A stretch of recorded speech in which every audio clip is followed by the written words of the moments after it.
we came, you might know, Mark, we came to Washington, D.C. this week because of the first 100 days and part of several different events going on throughout the city. And I have to say, one thing that really blows me away, and maybe this is just because I have selected, the best friends, but I feel like when I come to Washington now, it's like a magical place again. And Oh, it is. You're right. You're right. It's totally different. And so how talk to us about that, about how everyone's talking about the first 100 days, and I wanna get to that, but the first 100 days, it feels like there's a cultural change that's very real in Washington, D.C. Well, it's not only a change that's actually in Washington D.C., but we're feeling it around the country. I was just in Florida a few days ago, meeting with some members of Congress down there during their work period in while they've been off for Easter, and it's actually changed. But you mentioned the very fact that Washington D.C. is different. They're hopeful that once again that not only the Oval Office is directing things, but sanity is starting to return. Here's the fascinating thing, and you felt it while you were in D.C. I get to hear it and see it on a regular basis. But what all of a sudden is what has been the status quo for the last 4 years under the Biden administration is being challenged. Now, we're seeing pushback from activist judges and district court judges across the country. But really, what we're also seeing is a very tenacious spirit from the Oval Office and from the White House, and in particular, President Trump, who's not willing to take no for an answer. And so it's giving a lot of us, certainly a lot of conservatives, not only a full embrace of what's happening, but it's also what it's doing to the Democrats. The other thing that we're seeing is Democrats embracing MS-13 gang members. They're embracing voting for illegal aliens. 208 Democrats voted to actually support illegal aliens voting, or at least that you don't have to be a U.S. citizen, and they're taking that as normal. So the difference between what we're seeing and what we're hearing in Washington D.C. couldn't be more remarkable. I've not seen anything like it in the last 15 to 20 years. This really is amazing. What about the conservative movement as a whole, or the movement on the right as a whole? Since the victory in November, since this, I mean, I sense there's a lot of change there too. You're in the midst of this. What's happened? What has it done for the movement? Well, I think the movement is more unified than it's ever been, and even people like you and I, who maybe saw a particular issue that we would be a little bit more conservative on a particular issue than maybe some of our colleagues, we're all of a sudden starting to see that the unification, getting behind President Trump and the agenda, is not only something that's being applauded, but it's being rewarded. Now, I'm not talking about rewarded politically. I'm talking about being rewarded by our colleagues.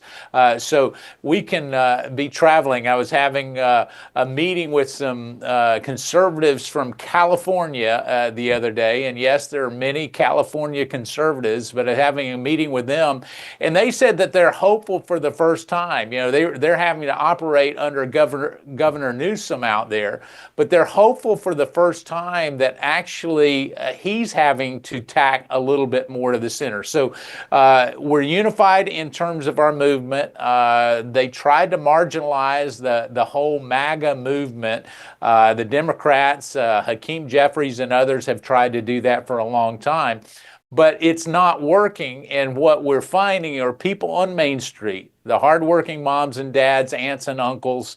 Those are the kind of people that are actually maybe not wearing a red hat with 4 words on it, but they're certainly embracing it. And the red hats are coming out not just in the deep red ruby states, but also in states like California and in New England. Well, as someone who was one of those California conservatives for a while, that is very good to hear. I wish them well. I will help them from Texas. I will help them as much as I can.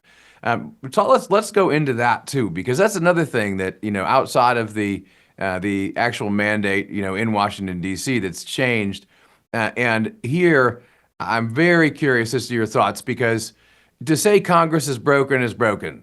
Talking about how it's broken is broken. We know that Congress is broken.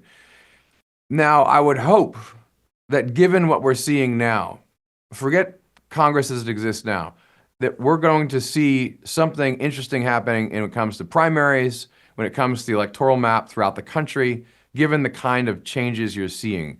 In other words, are these changes culturally throughout the country, are they going to help the electoral map and actually help us fix Congress? Do you see signs of hope? I do see, so those are two separate questions, but let's hit both of them. In terms of the electoral map and the midterms, I do see it changing. You can't embrace someone who obviously, according to court documents, have MS-13 gang member ties, was, according to some reports, arrested in or at least stopped in a vehicle that was identified as human trafficking vehicle and efforts. You can't embrace that, spend taxpayer money and go down and not expect it to have an effect at the polls. So even the most leftists, and I would like to say the lunatic left kind of ideas are actually playing out in some of those districts, whether they be in California or New York. I'm bullish. I was talking to my good friend Congressman Jim Jordan just the other day, and he says, Mark, what's your take on the midterms? And I think that we're going to see some of the marginal swing seats actually go more for the Republicans than they have ever had before. And now, we know that that's bucking trends. Whoever's in the White House typically will lose in the midterms, but I don't see that happening now. Primarily because the American people do believe that Congress is broken and that there's one person trying to fix it, and he happens to reside at an address down the street from Capitol Hill and have an office that doesn't have any square sides. But President Trump is working hard. So to the second part of your question is the broken part of Congress. Listen, there's two ways things happen in Congress, slow and never. And yet when I am seeing, even as recent as today, have been on a phone call with a number of different members and some that are working with the White House in terms of really making a substantial push on lowering taxes and regulations and bringing jobs back to America. There is a unified moment, that feeling we were talking about previously. There's a unified moment where ultimately the president wants to fix Congress, is going to fix Congress. We're going to see results within the next 2 to 3 weeks. We'll see a bill passed out of the House and sent over to the Senate that I think has a high chance of going to the president's desk in terms of addressing those things. While the president is trying to fix Congress, I think he's broken the Democrat Party. They're in disarray right now. They don't know which way to turn. Yeah, it is astounding how every stunt that the media tries to pull, whether it comes from Democratic politicians or consultants or whoever, it just doesn't work. It falls flat every time now, and they keep on falling on their face. It's a remarkable thing to see in real time. But when you look at the first 100 days, which people are going to talking about now, giving that first report card, what are some of the things or the biggest thing you think that's actually been significant achievement that people aren't talking about, sort of flying under the radar? Well, obviously, they've talked about DOGE and some of the efforts there that have been worked for, and the president gets an A+ for his first 100 days. I'm a big fan of everything that he's been able to accomplish. But he's also, unlike most presidents, has been willing to tackle some of the thorny issues that really we've never tackled before, at least not in the last 3 or 4 decades. He's been willing to do that in the first 100 days. whether it's reducing regulations. They're not talking a whole lot about that, but he's actually doing that. The number of executive orders that actually have the potential to be codified in law under a unified, House, Senate, and White House is remarkable. And the real key is the first 100 days are going to be followed up by a second 100 days that will actually be more productive than what we've already seen. And I don't think the people, normally they think, okay, the first 100 days, it's the honeymoon phase. They'll get everything they can accomplished. I do believe by September of this year, that we'll see not only a lot of the things that the DOGE efforts and the pro-job efforts that the president has embarked on will actually be codified in statute with House and Senate members coming together to actually put bills on the president's desk. The other thing that's not being talked about is the leveling the playing field for the American worker. A lot's been talked about tariffs and about reciprocal tariffs and market volatility.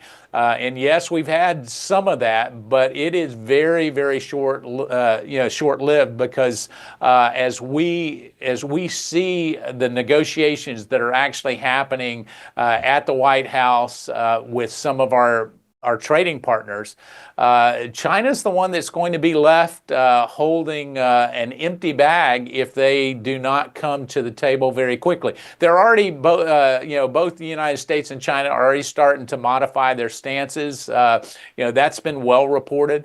But what hasn't been reported as much is the actual progress being made with a number of other top 10 economic powers on the globe in terms of actually making it fair for the American worker. That never happened in the first Trump administration, even though that was a desire. So the president having a good team around him to actually get that done is something that should be applauded. Sounds like a lot to look forward to, and we will all look forward to it. I want to, before we go, ask you one more question. Very, very important topic. Near and dear to my heart and that of many in the audience, and that's lawfare. Yeah. You yourself have been involved and perhaps still are, right, in this issue. So we can't just forget what happened, and for many people, they're still struggling with it. I think of John Eastman, I think of yourself, and many others. So where is all that at? You people who were attacked because of their political beliefs using the force of law. Obviously, a lot of that's still going on at the state level, and you're right. John Eastman and I are still defendants in a number of cases, and that continues to go on. Listen, it's caused me to pray a lot more, be on my knees a lot more, and trust the good Lord for the results. That being said, I think the rule of law, Lady Justice should have a blindfold, and people that actually serve their country shouldn't have to worry about who's in the White House in terms of justice and the carrying it out. The real push by a lot of the people that are tuned in right now is they're wanting to see Attorney General Bondi and Director Patel be very aggressive in terms of making sure that happens. And I can tell you that they're working very closely to make sure that the rule of law is upheld. But yet, what we also need to understand is the weaponization of the justice system doesn't just stop with DOJ and FBI that I think, and I think they're making great progress. It's now with activist judges. And so what we have to do, and I can tell you that Congress is looking at it very closely, is to say, listen, you're not elected President of the United States. In fact, you're not even elected. You were appointed. And it's time that we give the power back to our elected officials. I can tell you that real work's being done for a lot that have tuned in right now. They say it's not going fast enough, but it's an overwhelming Herculean task to right the ship. And I think that we're on the right course. Mark Meadows, thank you. Great to be with you. Take care. God bless.